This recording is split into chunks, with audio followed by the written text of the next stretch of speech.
Ok, allez, c'est parti pour la partie range. Donc là, pas de souci, on fait tout ce qui n'est pas tendance. Et comme d'hab, vous pouvez voir si vous voulez revoir des trucs.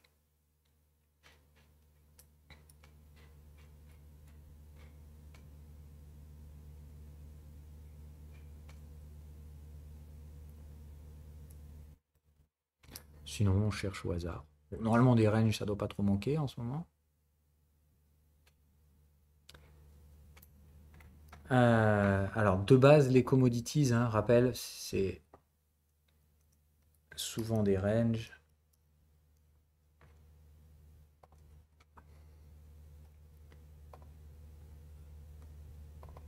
Ou alors, c'est souvent dû à la valeur dilutive, hein, des monnaies. Voilà. Donc, ici, a priori, on est déjà en mensuel. On n'a pas de structure à proprement parler ici sur ce truc. Ok. Cela dit, on note qu'on est toujours au-dessus des moyennes. D'accord. Donc, quoi qu'il en soit, ici, on adopte des structures plutôt range haussier. On n'a pas de structure de tendance ici, quelle qu'elle soit. Ok. Et tu vois bien que ça passe pas sous les moyennes. Ça va jusque-là? C'est tout ce que tu vas noter sur le cuivre, en fait. Et tu es déjà en mensuel. Donc, rappel, ici, ça veut dire que, quoi qu'il en soit, il s'est peut-être passé des trucs avant 98 aussi. Donc, essaie de voir dans ce cas-là. Mais de base, ok, les commodities, c'est le plus chiant à trader. C'est un peu comme les devises, parce qu'il n'y a pas vraiment de tendance.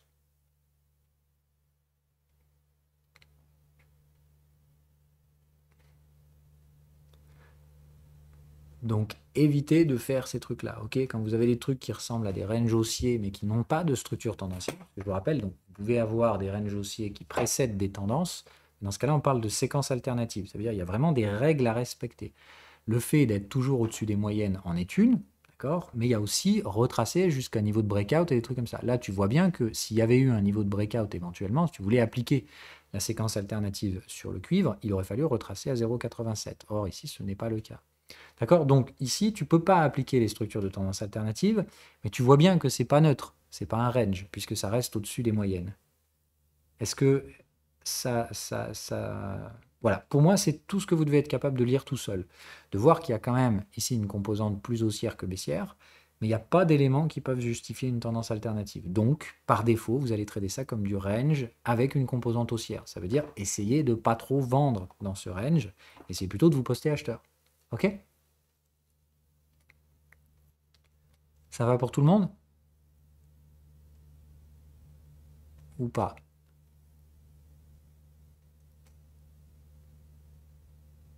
Ok. C'est tout ce que vous devez être capable de faire là-dessus en autonomie. Voilà, c'est un range qui a clairement une composante asymétrique, mais pour trader ça en tendance, c'est pas possible. Voilà.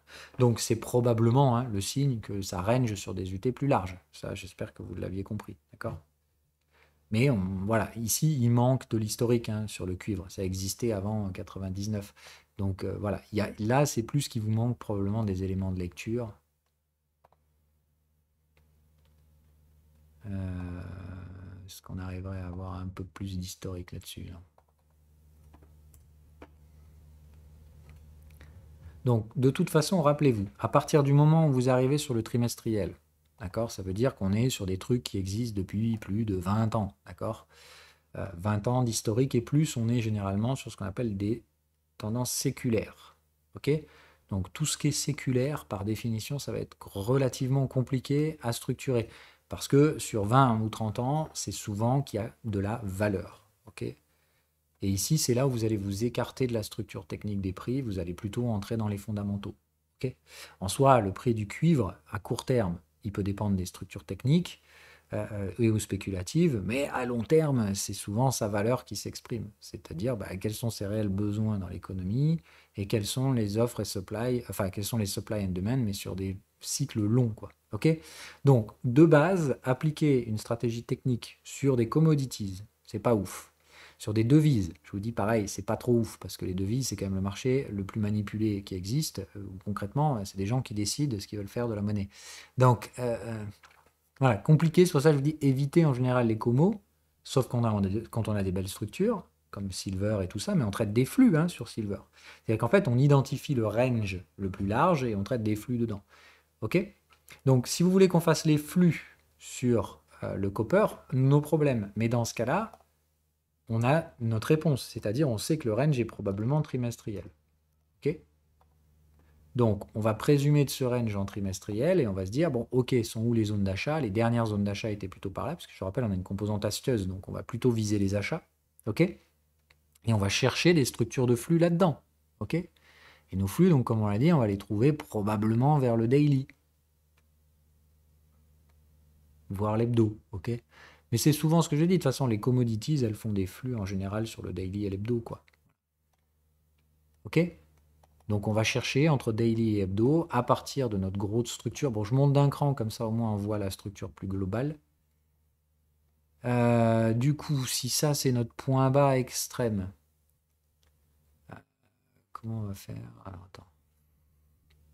Bon, je me fous comme ça, au moins j'ai toutes les moyennes qui se marquent là, comme ça je vois où c'est. Alors, on a foutu quoi comme structure? Bah, donc vous avez votre premier flux ici, ok? Donc le premier flux a priori il se fait là. Ça revient chercher quoi? La moyenne par là, mais il n'y avait pas la troisième borne. Donc la troisième borne, elle devrait être par là, au niveau de la moyenne. Donc on paye la borne de Volat. Voilà. Normalement, vous auriez payé ici. Ok? Là, c'était clairement l'achat à faire. Vous faites un peu dérouiller pendant le Covid, et puis ça part en sgeg, le flux se lance. Ok, super. Derrière, ça se casse la gueule, ça vient chercher la borne de volatilité basse. Bon, ça veut dire ici, sans vous dire merci, le machin se casse la gueule, il vous fait même pas de troisième borne pour sortir, même si je pense que vous seriez sorti là. Voilà, donc troisième borne qui sort là, ça se casse la gueule, ça vient chercher la borne de volatilité pour le troisième et dernier flux. Troisième et dernier flux qui vient d'être légèrement validé, enfin confirmé, là dernièrement. Donc, bah, normalement, vous êtes maintenant avec un stop à break-even et vous attendez tranquillement des troisièmes bornes. Ça marche? Donc, je peux vous confirmer, a priori, on est bien sur des séquences en daily. OK? Et vous pouvez le séquencer. Hein. Y a pas, pour moi, il n'y a pas de souci là-dessus. Le séquençage est relativement simple. Vous avez votre premier flux là. Tac.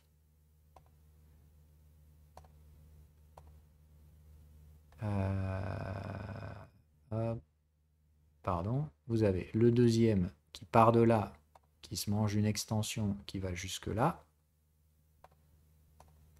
Et vous avez le troisième en cours, depuis le point bas ici, qui attend de trouver son objectif. Pour l'instant, on n'y est pas encore. OK?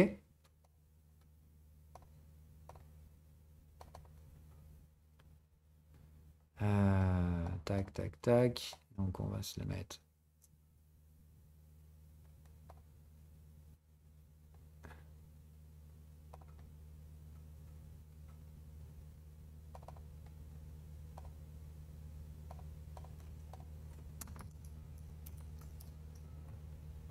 Voilà, c'est tout. Pardon, un daily, on a dit. Ça va pour tout le monde?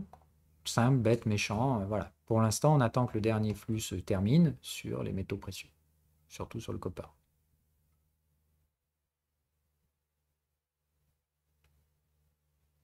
Voilà.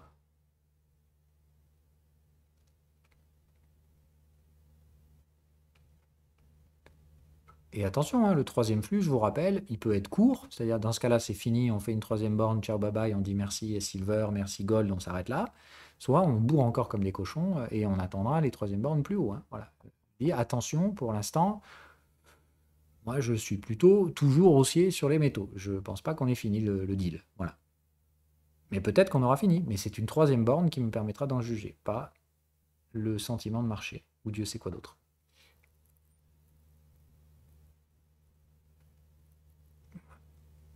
Le CAC. Mais non, le CAC, c'est forcément de la tendance. Vous regardez le CAC. Alors déjà, ne regardez pas le CAC tel qu'il est, vous regardez PX1 GR.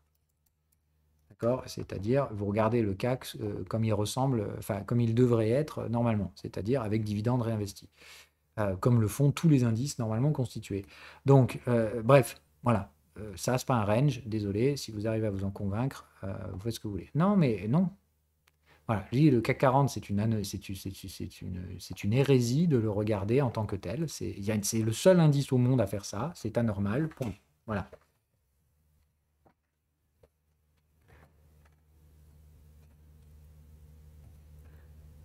Donc c'est une particularité, le CAC. Désolé, je suis navré, la finance, c'est pas simple non plus. Mais ici, je suis obligé de vous apprendre à faire ça. Voilà, on ne regarde pas le CAC 40, c'est une anomalie. Personne, ce truc ne devrait pas exister. Voilà.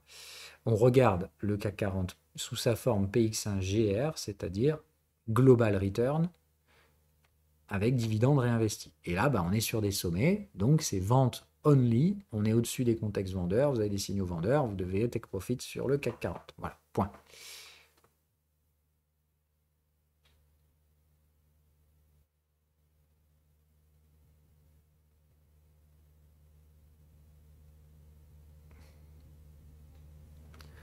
Mais je vous rappelle qu'on n'est jamais baissier sur un indice boursier qui prend les 40 meilleures sociétés d'un pays. Hein. Enfin, faut être con. Enfin, si, enfin, pourquoi pas, mais bon, enfin, ça fait peu de sens. D'accord. Si tu prends les meilleurs, comment veux-tu que ce truc baisse? Enfin, j'entends bien baisser sur le long terme. Je ne veux pas dire que le CAC ne va pas se prendre une durite. Hein. J'ai juste dit, attention, ça ne peut pas créer de tendance baissière, ces trucs-là. Par défaut, avoir une tendance baissière sur un truc qui prend les meilleurs, alors c'est possible, évidemment, si le pays c'est vraiment de la merde, mais ça paraît compliqué, quoi.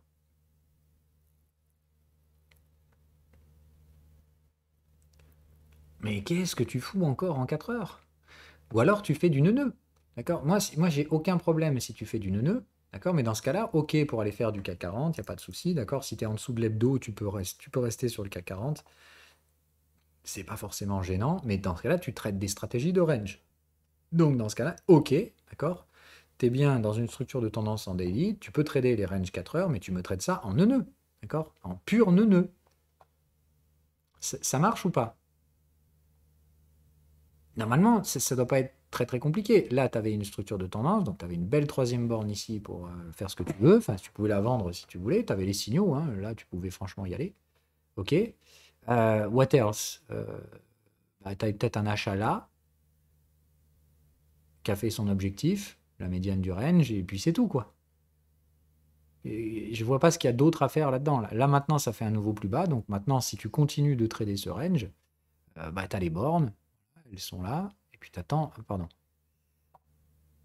T'as les bornes tranquillou, puis là, enfin voilà quoi, pour ma part, c'est doucement l'ami là-dessus quoi.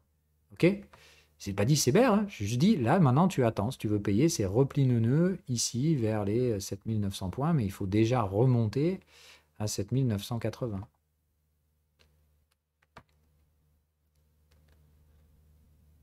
Alors, achat de borne, mais pourquoi? Achat de borne quand tu fais un nouveau plus bas, c'est couillu quand même, hein. Ah non, non, mais daily, c'est pas possible, la moyenne elle est sous les contextes. Donc là, t'as pas de range. Si tu veux faire du neuneu, tu es obligé d'attendre que ta moyenne soit dans les contextes. Donc tu peux faire du neuneu par là. Donc comme je t'ai dit, ça, à la limite, c'était acceptable d'acheter cette borne-là. Ça, c'était une troisième borne vendeuse dans la tendance. Et c'est tout. Maintenant, tu es en train de maturer ton range. Là, tu peux me faire que du repli neuneu maintenant. Hein. Là, c'est tu laisses baisser, tu attends que ça rebondisse, au moins jusqu'à actuellement 780, 980 et ainsi de suite. Il n'y a que ça qui peut fonctionner aujourd'hui.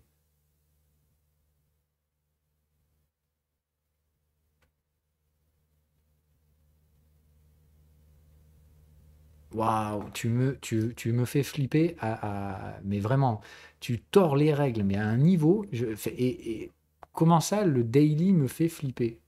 Enfin, le daily me semble plus complexe. Le daily, je m'en fous. Il est en tendance et on n'est pas sur le time frame de gestion du risque. C'est-à-dire que la tendance, elle est sur les time frames au-dessus. Donc, tu n'en as rien à faire en daily. Au mieux, tu pourrais faire des flux ou de je sais pas quoi, mais on a vu le CAC 40, c'est du séculaire. On est sur du trimestriel, voire plus. Donc, au mieux, tu fais des flux en daily, mais c'est tout. Il n'y aura pas de tendance sur le daily. Tu peux trader les troisièmes bornes. Il n'y a pas de souci.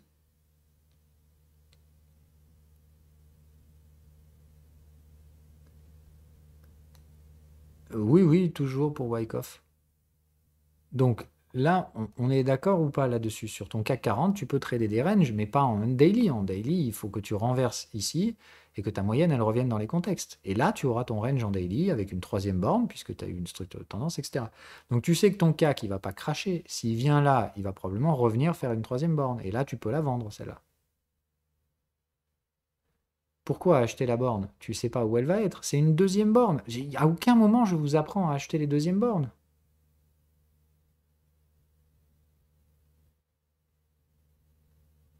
Je vois pas l'intérêt de faire ces trucs-là, c'est hyper risqué.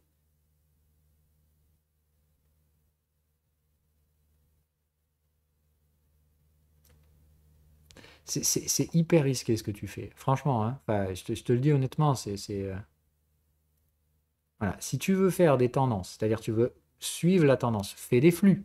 Dans ce cas-là, essaie de trouver la tendance primaire. Là, on l'a vu, c'est probablement du séculaire en trimestriel ou 10 coin, mais on n'a même pas l'historique, tu vois. C'est-à-dire le CAC 40, encore une fois, il existait avant les années 2000.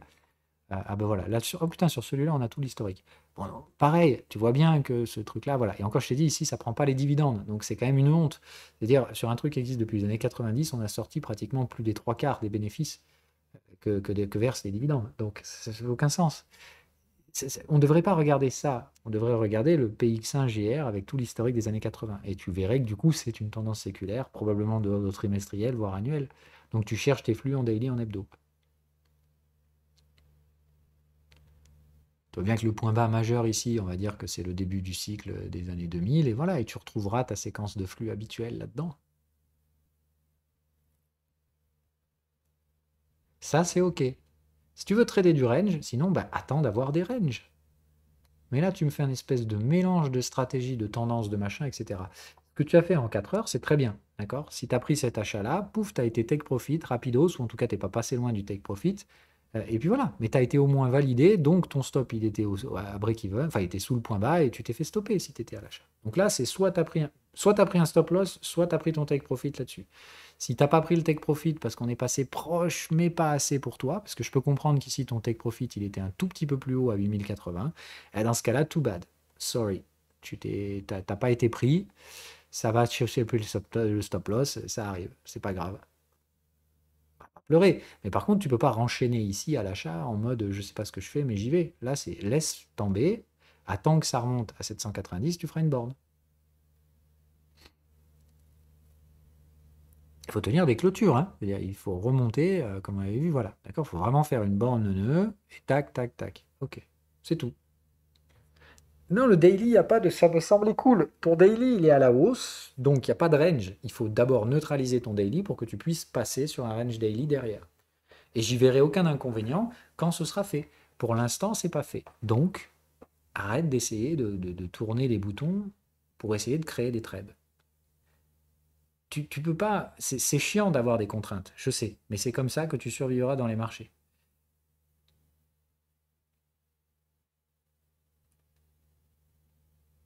Tu n'as pas de règles pour trader le daily. Voilà. Tu n'es pas sur la tendance primaire, donc tu ne peux pas suivre cette tendance.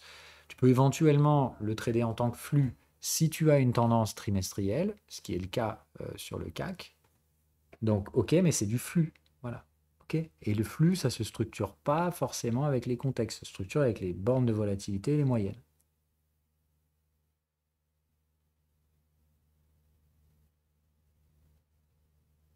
Ok. Maintenant, tu peux faire ton analyse de flux sur le CAC 40, mais dans ce cas-là, il faut le faire sur le PX1GR, parce que tu es sur des timeframes daily hebdo. Tu ne peux pas sur ces timeframes enlever les, les, les, les, les, les dividendes. Tu vois bien que quand tu analyses ton CAC 40 là et le PX1GR que je t'ai montré tout à l'heure, tu vois pas du tout le même truc. Donc c'est pour ça que je vous dis, le CAC, c'est vraiment la merde. C'est pour ça que c'est chiant. Je sais, ça va vous emmerder de dire ah putain, encore des nouvelles règles, il fait chier. Et en fait, il y a toujours des nouvelles règles. Celle-là, j'y suis pour rien, c'est pas une règle de ma stratégie. C'est juste de dire le CAC 40 tel qu'il est présenté aux investisseurs, ça ne devrait pas exister. C'est le seul indice au monde à faire ça. Et je comprends toujours pas pourquoi ça existe encore, hein. C'est incroyable.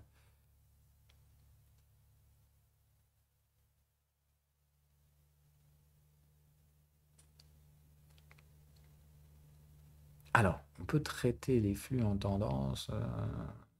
Non, non, les flux sur une tendance séculaire, oui, parce que par défaut, une tendance séculaire n'a pas de structure. Donc, tu vas juste trader ces grands cycles, en fait, avec des structures de flux, oui. Enfin, ça peut marcher sans problème, le flux dans ces tendances séculaires.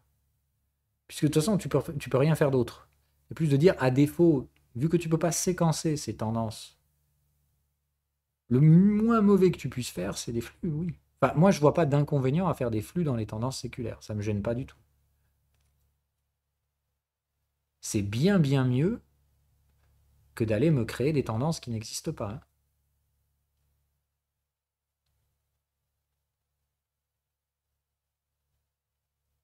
Mais comme on l'a dit, dès que tu passes le time frame trimestriel, d'accord, on l'a dit, à partir de là, ça reste très compliqué d'identifier le time frame. Tu vas dire entre trimestriel, annuel, j'en sais rien.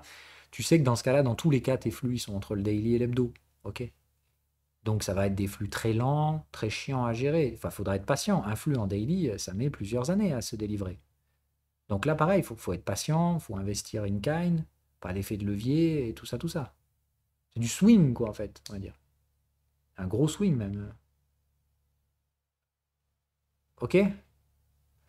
Voilà, ça, si tu veux trader les grands indices boursiers, effectivement, c'est peut-être le moins mauvais que tu puisses faire. Moi, je vous apprends une stratégie pour se trader des assets, quels qu'ils soient, pas des agrégats qui existent depuis 50 ans et tout ça, tout ça.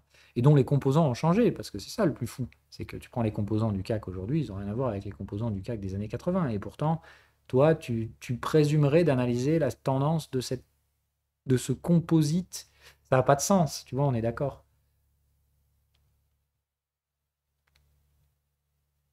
C'est comme pareil, enfin, tu vois ce que je veux dire, le copper, le silver, etc., toutes les matières premières, euh, ou les monnaies, tu vois, le problème de ce truc-là, c'est que les supplies en circulation sont extrêmement variants.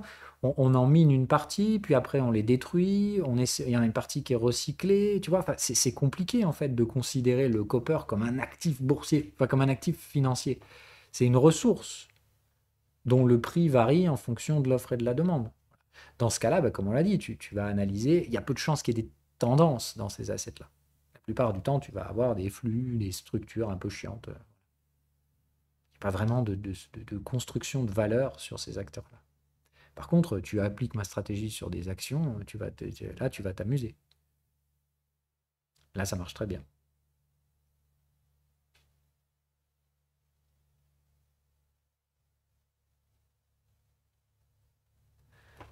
On n'est pas vraiment sur du range. Je vais répondre à ta question, mais bon, c'est pas vraiment optimal là ce que tu me racontes là comme histoire. Donc pareil, on est sur des machins séculaires, ça n'a pas de structure, tu passes en mensuel, bon franchement, il n'y a plus vraiment de séquence de quoi que ce soit, hein, le machin est parabolique, la moyenne se situe à 6 000, on est à 19 000, donc ça doit quand même vous rappeler que quand on a ce genre de discrétion vertigineuse par rapport à la moyenne, c'est qu'on peut continuer, hein, mais quand on va faire le retour, ça va faire mal. Donc bon, est-ce qu'il y a une bulle technologique? On va pas se mentir, oui, clairement, c'est indéniable. Est-ce que ça va mal finir? Oui, c'est indéniable. Enfin, voilà, est-ce qu'il faut acheter de la techno aujourd'hui, entrer dans le délire de e-acceleration ou je ne sais quoi, l'IA va changer nos mondes, machin, on va vivre dans un monde robotisé, mes couilles. Voilà, bon, vous savez pas si on est dans les années 99 ou si on est déjà en 2000. Donc, encore une fois, ça vous permet de vendre aujourd'hui? Non. Est-ce que ça vous permet de comprendre qu'il faut déjà pas acheter aujourd'hui? Oui. Donc, c'est tout. Vous êtes dans une structure qui ne dépend pas de vous, qui est purement basée sur des effets probablement psychologiques à ce stade-là, étant donné l'écart à la valeur. À partir de là, bon, bah voilà, réalisez juste que pour gagner 1, vous risquez de perdre 6. Bon, je ne suis pas sûr. Et puis que derrière, il faut 20 ans hein, pour remonter. Enfin, il faut 10-15 ans avant de remonter. Donc, vous comprenez que c'est pas ouf en termes de risk-reward. De continuer à jouer le bon, mais en attendant, c'est haussier, donc je continue de grappiller 1 tous les jours. Et puis si j'achète le mauvais jour, boum, derrière, je vais mettre 20 ans et je vais perdre 80%. Non, pas très malin. OK? Donc vous comprenez que c'est des logiques qui se court-termisent. Plus on avance, plus on voit à petite échéance, parce que si on dézoome, on voit bien que ça va pas tenir indéfiniment. Donc vous comprenez que c'est là où les effets psychologiques arrivent. On n'a que des traders court-termistes parce qu'on sait très bien que la valeur, elle est déjà surévaluée. Donc on sait que ça va tomber sur les gros time frames, mais on ne sait pas quand. Et en attendant, c'est pas très malin de parier à la baisse. D'accord? Puisque je vous rappelle, le Nasdaq 100 est un indice. Ça veut dire qu'on va virer ce qui est sous-performant, on fera rentrer ce qui est plus performant demain. Donc, on va sortir les mauvais pour faire rentrer les meilleurs. Comment voulez-vous que ce truc baisse durablement? On ne vend pas des indices boursiers, ça n'a aucun sens. Il n'y aura pas de tendance baissière. On va virer les mauvais, reprendre des meilleurs et repartir. Voilà. Par contre, ce qu'on voit, c'est que sur le secteur technologique, on a des phases de bulle qui a la dernière date des années 2000. L'éclatement a mis 15 ans derrière à délivrer. Hein, on vous a vendu l'Internet et pour autant, il est réel, cet Internet, mais on vous l'a vendu un peu cher. Aujourd'hui, on vous vend l'IA et les robots. Porte à parier qu'on vous prend encore pour des cons, voilà. Il n'y a pas de grand secret là-dedans. L'écartement en moyenne témoigne d'ores et déjà de la folie spéculative. Maintenant, est-ce que vous voulez trouver le sommet et parier sur le repli baissier? Ça fait aucun sens. Ne vendez pas le Nasdaq, en fait. Faut être con. Il va se cracher tout seul. Par contre, ne l'achetez pas, quoi. Mais il faut comprendre que c'est up and down, c'est pump and dump. Voilà, c'est quand ce truc-là fait son sommet, il va perdre 40%, enfin il va perdre 70% derrière. Voilà. Ok? C'est juste bête et méchant, quoi. Donc, vous pouvez pas suivre le délire technocratique, machin, je sais pas quoi. De toute façon, la techno est inarrêtable, parabole to the moon, bro, etc. On vit dans un monde fini, aux ressources finies, et pour l'instant, je vois pas plus de 0,5% de la population qui croit réellement à la robotique et tout ça. Donc ça sent quand même l'entre-soi. D'accord? Juste sonder les gens autour de vous. Qui a envie d'acheter un robot dans un mois?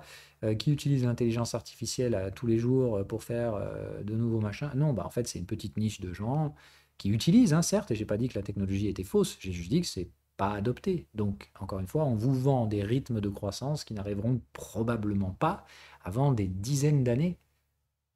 Donc, bah, vous savez que c'est une bulle. Mais c'est pas grave, des bulles, il y en a eu plein, il y en aura d'autres. Pour l'instant, il n'y a rien d'anormal dans le fait qu'il y ait une bulle. C'est juste qu'il faut être conscient que c'est une bulle. Donc là, c'est de la psychologie que vous tradez, pas des structures techniques. Donc n'essayez pas derrière de me trouver le sommet du Nasdaq. Ça fait pas de sens. Vous ne trouverez pas le sommet, c'est de la psychologie. C'est jusqu'à quand on peut faire monter les valorisations avant que les gens, avant que le Ponzi, entre guillemets, s'écroule, quoi. C'est un Ponzi, hein, une bulle. Faut pas se mentir, c'est un schéma de Ponzi. Les valorisations sont insoutenables, mais on s'en fiche. Tant qu'il y a encore des cons pour acheter, et tant qu'il n'y a pas de vendeurs, c'est-à-dire tant que les gens ne vendent pas, mais qu'il y a toujours un con pour acheter, ça monte. Alors maintenant, on a les rachats de titres, donc c'est encore mieux. C'est-à-dire qu'on utilise le cash flow de l'entreprise pour racheter ceux qui voudraient éventuellement vendre.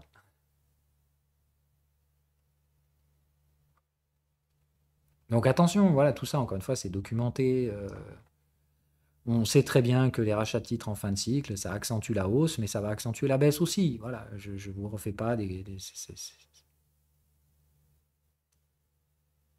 Non, non, non, voilà. Bref, bon, c'est une autre histoire. Donc, le Nasdaq, si vous voulez faire du range, vous n'allez pas chercher à travers les tendances de long terme, etc., tutti quanti, vous allez à court terme et vous cherchez les fucking range, c'est-à-dire des moments où vous avez la moyenne qui rentre dans les contextes et vous appliquez les bonnes vieilles fucking stratégies nono. Voilà. Donc là, vous avez quelque chose qui ressemble à un truc, et encore, vous voyez que c'est compliqué. C'est quand même un range qui a du mal, ça tient même pas sous les moyennes, donc voilà. Mais là, si vous voulez faire un petit quelque chose, ok, vous savez que vous êtes en train de faire un plus haut, le dernier plus bas ou sur votre contexte, il est là, voilà, vous faites ça.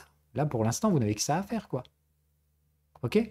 Ça fait des plus hauts, donc arrêtez de me chercher le plus haut, attendez que ça revienne ici, au moins sous 18 280, et après vous vendez 18 600, avec un contexte vendeur. C'est-à-dire qu'il faut venir me retourner le contexte, revenir chercher ici à 18 600, et là, tu vends pour viser 17 400, 500. Et ça, c'est le respect de la stratégie. Tout le reste, je ne sais pas ce que vous faites. Ok? Donc pour l'instant, le 4 heures, c'est ok. A priori, l'hebdo, ça devrait être ok. Bon, pas vraiment. Tu vois, l'hebdo, désolé, là, les prix passent même pas sous la moyenne. Donc là, il faut être chaud du gland. Mais pourquoi pas? Voilà. C'est de dire, dans l'attente qu'un sommet soit validé ici, tu as bien la moyenne à l'intérieur des contextes. Tu peux raisonnablement faire la même chose que ce qu'on vient de faire sur le 4 heures. C'est-à-dire, la dernière bonne théorique de ton range, elle serait là. Et voilà. Mais tu attends. Vraiment. Là, tu attends. Ah non, non, mais Apple, je reste short, moi. Mais je vous ai dit, c'est pas parce que je pense que la pomme va se cracher. C'est juste parce que je suis obligé de hedger des positions longues sur d'autres assets. C'est tout. Oui, oui, là, tu as un asset qui rebondit sur les moyennes, mais aucun problème. Je te dis, encore une fois, fais attention. Ça, tu peux pas vendre ici. Comme je t'ai dit, tu es obligé d'attendre que ça revienne frapper et que ça clôture sous 15 500, que ça renverse le contexte, puisque je te rappelle, tu peux vendre le repli neuneux que si tu es proche du contexte. Donc tu comprends qu'ici, il faut retourner le contexte. Donc, avant de dégrader ton Nasdaq, il faut déjà dégrader le 4 heures. Puis derrière, dégrader l'hebdo. Ok. Donc ça veut dire qu'il faudra dégrader le daily entre deux. Mais comme tu ne traderas pas le range daily, puisque tu ne peux pas trader quand tu as un range en hebdo. Tu faudra derrière baisser ici, remonter là, d'accord? Alors, pardon, donc il faut revenir là, parce que rappelle-toi, tu ne dois pas sortir par le bas de la zone de nœud, donc ça doit être à l'intérieur de ça. Tu dois venir renverser le contexte, donc peut-être que l'année prochaine, et après seulement, on pourra vendre. OK? C'est tout. Voilà, maintenant, regarde ce qu'il faut pour retourner le contexte. On parle quand même de 24-25% de baisse sur le Nasdaq. Donc, juste pour être rationnel, pour l'instant, tu peux rien faire. Ne cherchez pas à anticiper les baisses, etc. Et tout ça, tout ça.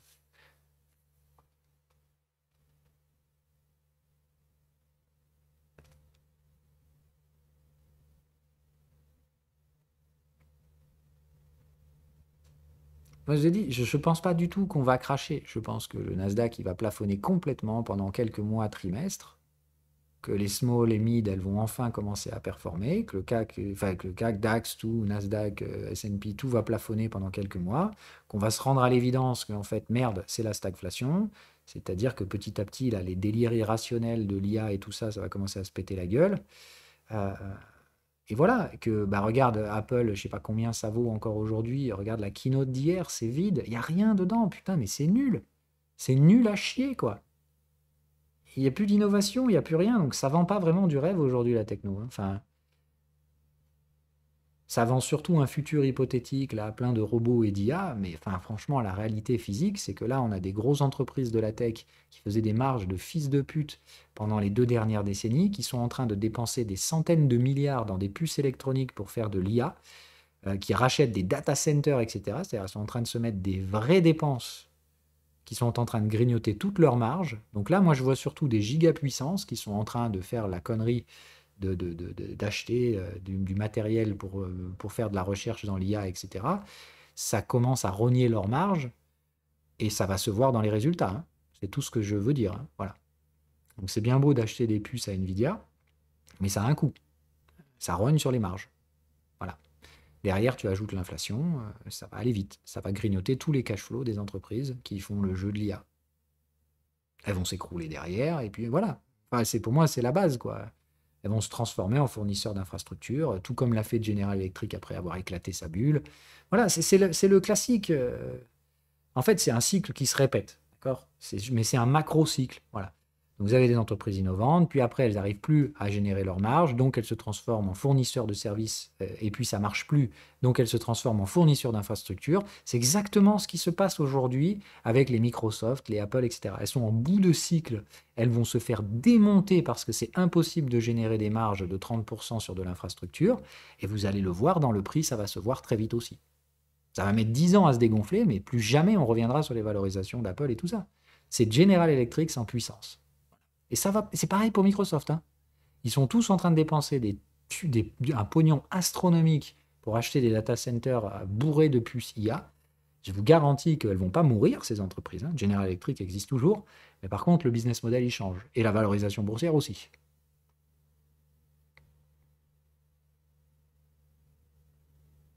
Bon, on a un peu dérivé. On revient sur du range. Donc, des critères de range, sinon je tape au hasard.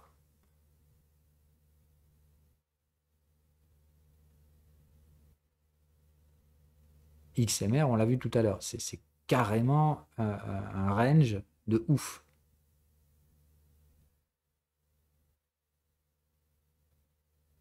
Xiaomi, range parfait, aucun problème. On l'a déjà vu 20 fois, lui, on va pas le refaire quand même. Mais vous appliquez des stratégies de range sur Xiaomi, les yeux fermés, hein, sans aucun problème. Rexel, on l'a déjà fait aussi plein de fois. Tout ça, c'est que des ranges.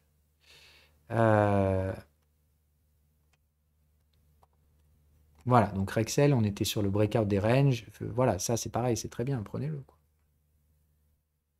Attention, vous avez quand même des targets de break de type range ici. Donc, attention quand même. Ah non, ça va, là vous avez la vraie bonne, j'ai dit des conneries.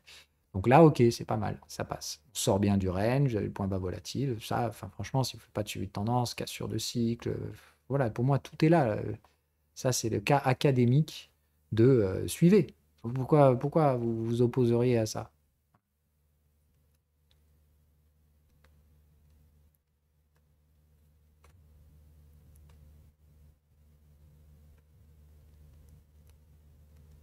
Ok, Baidu. Je crois qu'on l'avait déjà fait ça, mais voilà, pareil, gros range, hein, donc attention ici. On n'est pas encore sur les zones qui devraient vous intéresser. Ok, vous voyez bien donc que ça essaye de construire une structure. D'ailleurs, c'est vraiment chelou celle-là, cette action. Mais on avait dit, ah oui, oui, ok. Donc là, on a eu une structure de tendance propre avec son excès final ici. Donc on est en range normalement autour de cette valeur-là. Ou au pire, eh ben, en range trimestriel, hein. Donc là, vous avez deux options. Range trimestriel. Dans ce cas-là, vous prenez toute la valeur jamais faite sur ce truc. Vous allez, bah, on a déjà touché les points bas. Voilà. Vous allez acheter à partir de 82. Ok. Et pareil, hein, vous visez toujours la médiane du range, etc. Vous connaissez le tintouin. Sinon, bah, vous voyez qu'en mensuel, on a eu une structure de tendance. D'accord? Donc, vous savez qu'un truc comme ça, qu'est-ce qui se passe après une tendance?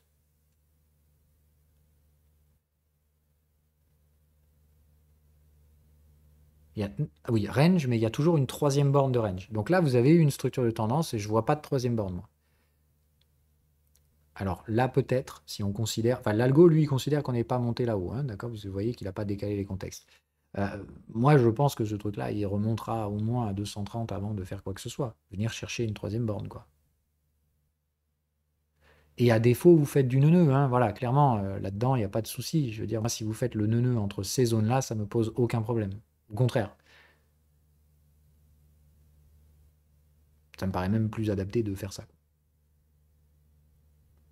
Ok, vous avez ici deux choix, mais comme il y a eu une tendance sur le mensuel, vous devez chercher une troisième borne. La troisième borne, c'est ce qui va marquer la fin de cette tendance. Or, pour l'instant, moi, je ne vois rien du tout. Donc, attention. Et à défaut, bah, trimestriel égal, voilà, tranquillou. C'est minimum 85 pour acheter et ça a déjà été touché. Ça va pour tout le monde? Voilà, avec beaucoup de patience, hein. Si vous achetez des bas de range trimestriels, ça va mettre du temps à remonter. Voilà. Moi Baidu, je ne l'ai pas acheté, hein, voilà. Perso, enfin, je me suis posé la question, mais je ne l'ai pas prise. Mais c'est pour moi, hein, voilà, pour mon propre avis personnel. Ça reste un très bon asset, hein, il a fait une tendance haussière, il y en a plein qui ne font même pas ça. Voilà.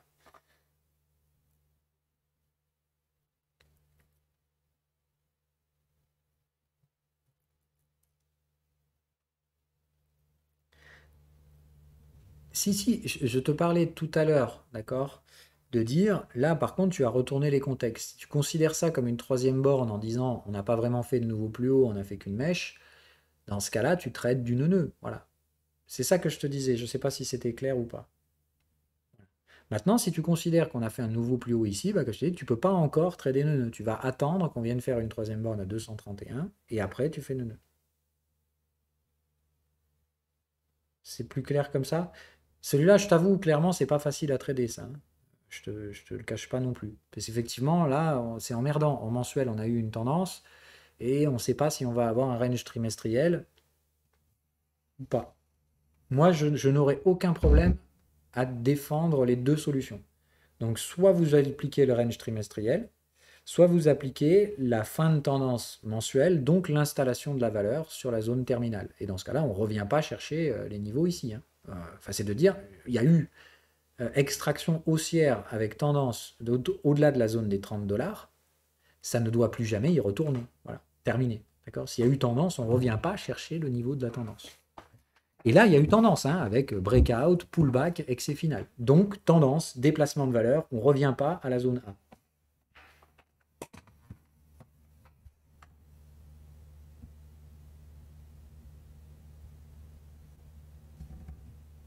Ça va pour tout le monde? Si c'est pas clair, n'hésitez pas à le dire, hein. Moi, je m'en fous, je ne suis pas là pour faire un cours magistral.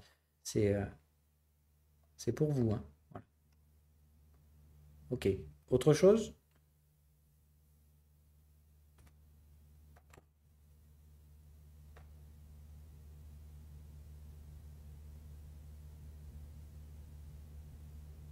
Sinon, au hasard, hein. Ah oui, il y avait ESSO, j'ai vu qu'on l'avait pas fait. ESSO, ESSO, ESSO. Oh putain. Oh putain. Oh bordel. Magnifique ça. Damn. Bon, de toute façon, enfin voilà, quand je vous dis, pareil, faites gaffe avec le pétrole, hein. aux États-Unis, ils sont en train de jouer avec le feu, là, ça va chier, hein. Donc, vous avez un range, vous voulez trader ça en breakout, ok. Par contre, vous voyez qu'on est déjà en trimestriel, donc encore une fois, est-ce que vous allez vous lancer dans une tendance haussière trimestrielle, objectif 2060? Voilà. Peut-être que c'est pas nécessairement très malin. Par contre, bon, est-ce que ça vaut le coup de prendre les profits à 180? Je vais pas vous mentir, oui. Hein. Là, clairement, le mec qui a acheté ça 24 balles il y a 2 ans, faut se barrer là. Hein.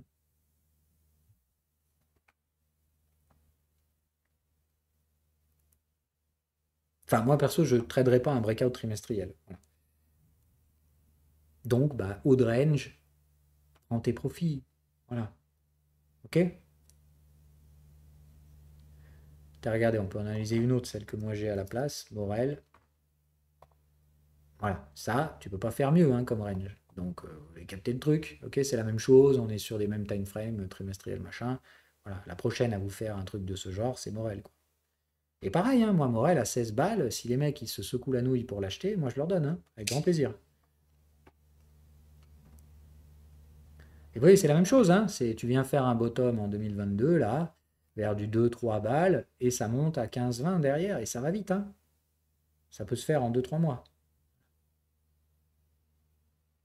Je vous dis, faites attention, les prix viennent toujours chercher la valeur tôt ou tard. Voilà. Et vous en avez qui peuvent jouer de toute façon à faire mumuse, à cacher le truc, à manipuler les prix de ceci ou de cela pour des raisons politiques. Et à un moment donné, ça finit toujours par aller là où ça doit aller, hein. Donc faites attention.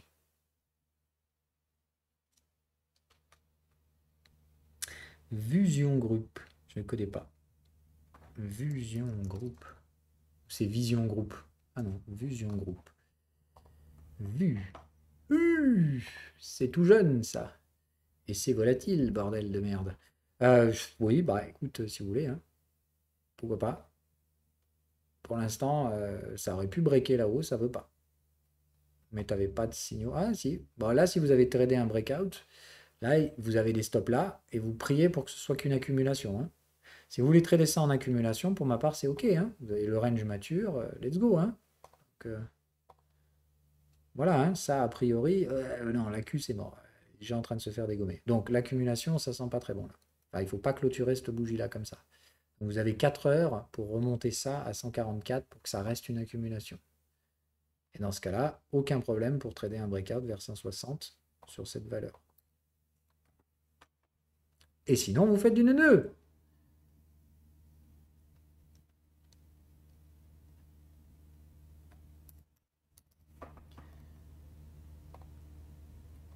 Ok. Ok. Ok. Donc là, on arrive direct sur du mensuel.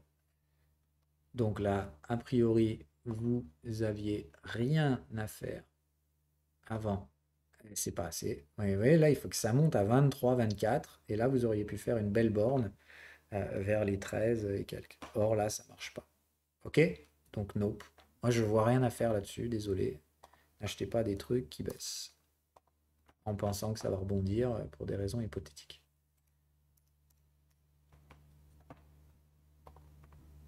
Ok. Ouf, ça c'est funky ça. Oh le bordel. Donc là, pareil, séculaire, tu peux pas faire plus que ça depuis 84. Donc pareil, là-dedans, au mieux vous faites des flux compliqués de créer une structure autre que. Enfin, c'est des fondamentaux là. Voilà. Et la nature d'une entreprise, elle change forcément en 50 ans, quoi.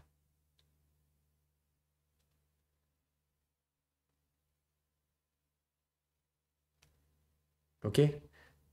Enfin, j'espère que c'est clair. Là, il n'y aura pas de tendance trimestrielle. En trimestriel, on a dit c'est forcément du séculaire.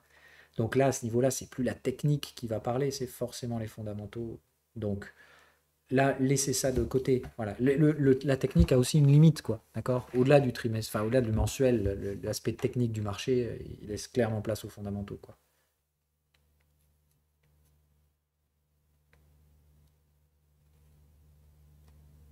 Ah, 3 BR en 4 heures. Ok, pardon. Ah oui, oui, j'ai pas vu les time frames derrière. Oui, classico, parfait, elle est belle comme tout, ouais. Elle est très très belle. T'en as même eu deux, tiens, regarde. T'en as une première ici qui était peut-être un peu tirée par les cheveux. Celle-là est beaucoup plus jolie. Attention, les signaux sont un peu moins bons aussi, du coup, puisque là, tu es plutôt sur overload. Donc, tranquille sur la gestion du risque, mais voilà.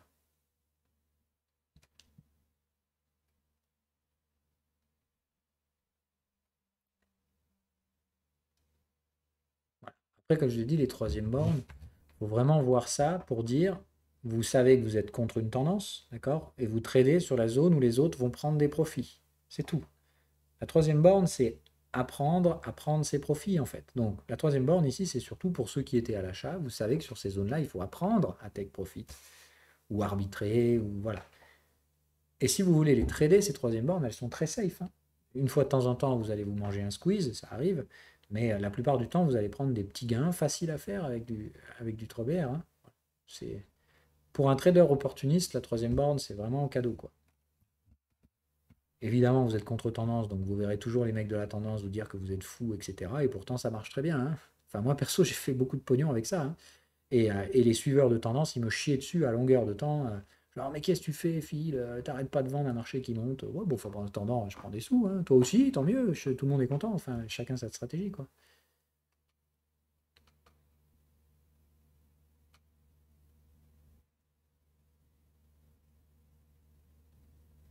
Ok, autre chose? Une petite dernière. Après, sinon, on se laisse parce que j'ai un peu la dalle. Je vous le cacherai pas.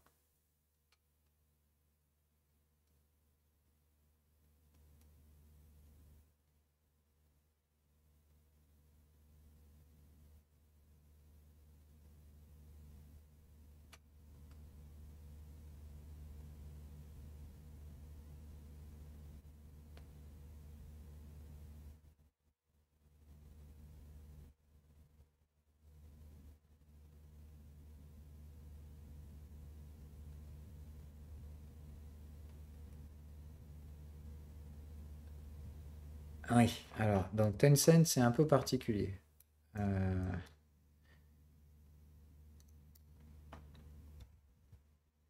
euh, donc Tencent, le problème, c'est que donc c'est pas une entreprise qui produit quelque chose. Tencent, c'est un conglomérat qui détient d'autres entreprises, qui détient des parts d'autres entreprises, pour être précis. Donc Tencent, c'est particulier. C'est de dire, c'est quelque chose ici qui, de toute façon, vous allez très vite le voir, dès le mensuel, n'a pas de structure. Donc, pas de structure mensuelle égale, soit ça relève d'une unité trimestrielle ou peu importe. Dans tous les cas, ne faites pas une analyse technique là-dessus, s'il vous plaît. Ok, donc Tencent, ça ne relève pas d'une analyse graphique. C'est forcément autre chose. Ici, en l'occurrence, c'est clairement les bénéfices de ces sociétés cumulés.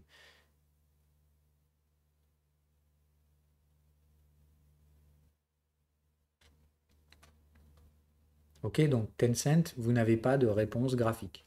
Vous savez juste que ça doit aller chercher une troisième borne, hein, puisque dans tous les cas, même si c'est un... Alors là, c'est clairement excessif quand même, hein.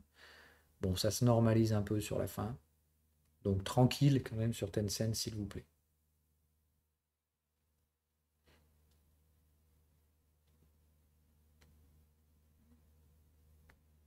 Là, je suis désolé, je ne peux pas vous apporter la réponse par le biais technique. C'est forcément autre chose. On peut en discuter si vous voulez de ces autres choses, mais vous, votre objectif, c'est d'apprendre la technique et de bien la maîtriser. Quand la technique n'apporte pas de réponse, c'est une réponse en soi. Enfin, pour vous, c'est une réponse négative. C'est de dire, je ne vais pas plus loin, terminé, je vais ailleurs. OK? Donc, la réponse Tencent, c'est va ailleurs. Ici, trader la troisième borne après un marché excessif, pas, ça va pas être possible. Ça va être un peu compliqué. Enfin, c'est très risqué, quoi. OK? Donc tu sais pas, tu fais pas, pas touche.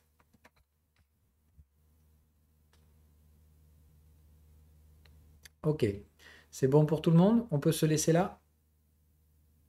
Je peux en faire un dernier si vous avez un truc qui vous brûle. Airbus, on l'a fait 20 fois, donc je ne vais pas la faire. Allez, JSW pour le sport. C'est celle-là? Ok. Ah, t'as la réponse, ok? Donc bon gros range, tout ce qu'il y a de plus classique.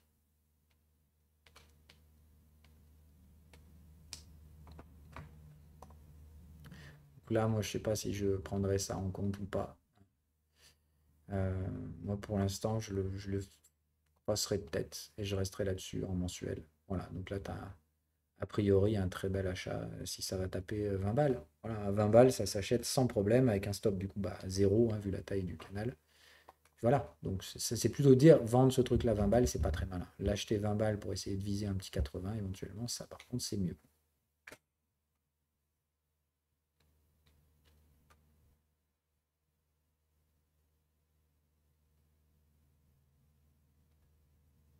Pardon, pour essayer de viser 50-60. Voilà. Enfin, un premier TP 50-60, maximum 80 de l'autre côté. Quoi. Voilà, en pure range, c'est-à-dire là, tu n'en as rien à foutre de savoir ce que ça fait JSW. Tous les charts qui ressemblent à ça, il faut tous les aborder de la même façon. Voilà. Tu prends, tu récupères au milieu, tu laisses parler les autres, et puis voilà. Tu t'attaches pas émotionnellement, tu sais qu'il y en a qui vont marcher, il y en a qui vont pas marcher, mais globalement, ça rapportera plus que ce que ça te coûtera.